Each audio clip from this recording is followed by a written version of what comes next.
The two things I want to get from you are the issues that truly are the ones that are going to be the most difficult to hammer out, because there's probably some fire and brimstone owners and some fire and brimstone players that say, screw it, let's burn it down to the ground and build it back up again, because that's the only opportunity we have to do it right now. We haven't had this opportunity since 1990, and screw it.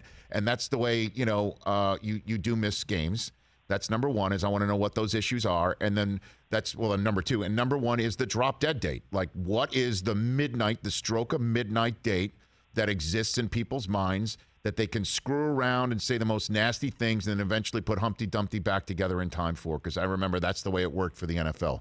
What do you have for me on that front? And that's how it's working here, too.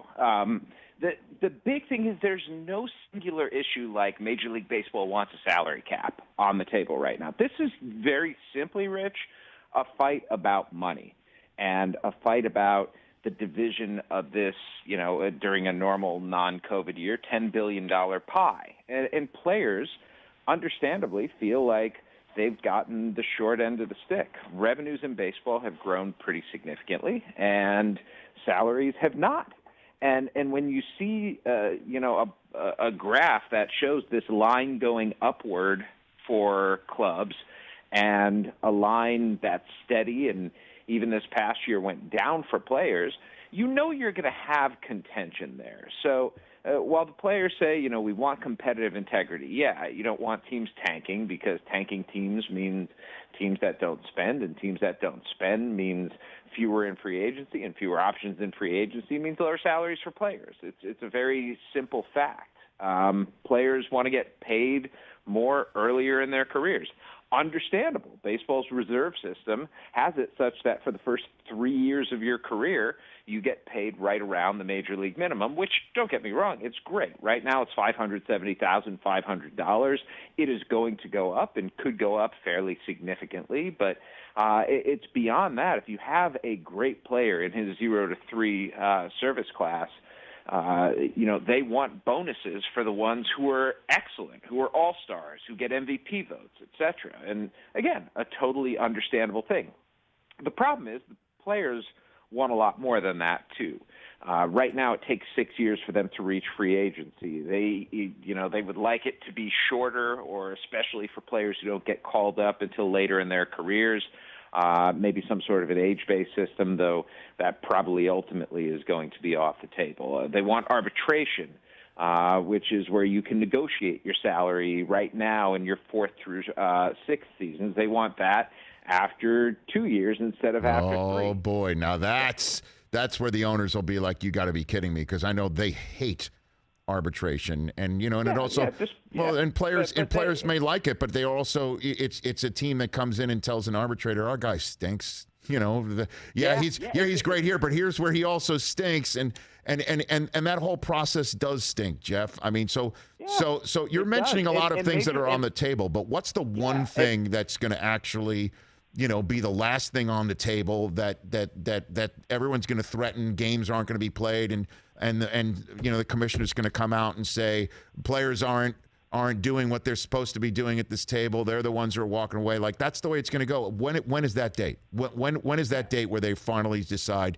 that we need to get this done? Because if we don't get spring training on time, that means April doesn't happen on time. When does that happen? I'm going to throw a couple dates out to you. I think February 1st is an important date. I think if there is no movement by February 1st, then suddenly things start getting a little tricky. Things start getting a little perilous. But ultimately, Rich, this is about missing regular season games. Missing spring training games would be bad, because spring training has become a big revenue driver for major league clubs, so they don't want to do that. But March 1st is the day that I have targeted in my mind. If there's not an agreement in place by March 1st, it's going to be pretty perilous. Now, we saw during COVID that players can get ready for a season in about 3 weeks. Mm-hmm. They did that during the COVID year. They can do it here. But let's remember all of the different things that have to go on in addition to getting the season ready. There's still a bunch of really good free agents who are out there right now, despite the fact that $1.7 billion was spent in November to sign guys, and we're on our ways to absolute record revenues in free agency for players. Carlos Correa is still out there. Freddie Freeman's out there. Trevor Story's still out there. Like, not just like marginal guys. Like there are dudes still out there, and on top of that, there are hundreds of players who don't have jobs at this point. So you're going to have a crazy frenzy when the lockout ends, trying to just simply construct teams. On top of that, there's the issue with Latin American players of getting visas. If a player is not in the country right now, then it's going to be a difficult thing to get him a visa and have him in there on time if you're not, in agreement by March 1st. So that's the day in my mind that I'm really targeting is important. I think, yep. and granted, I'm being optimistic here, I think there will be a deal in place before then, because despite the fact that we are in the 9th work stoppage in Major League Baseball history, Rich, I still think that there is a pathway to a deal. And now that we're in the lockout phase, to me, it's going to be a lot easier for them to figure it out because, frankly, they see the writing on the wall. They understand that if they don't get moving on this soon, that it has a chance to imperil the entire sport. No, I know that. That's a reasonable approach, Jeff. But like I told you, I just remember when this happened with the NFL, there are going to be some owners and some who have a lot of influence who are saying, we haven't had this opportunity in a long time. And don't worry about the fans. We'll take care of that, and we'll pound the table and we'll tar and feather the players. And, they're the ones who have got, more to lose. They don't want to lose paychecks. Let's do what we've always wanted to do. And then there'll be some players that'll say the same thing.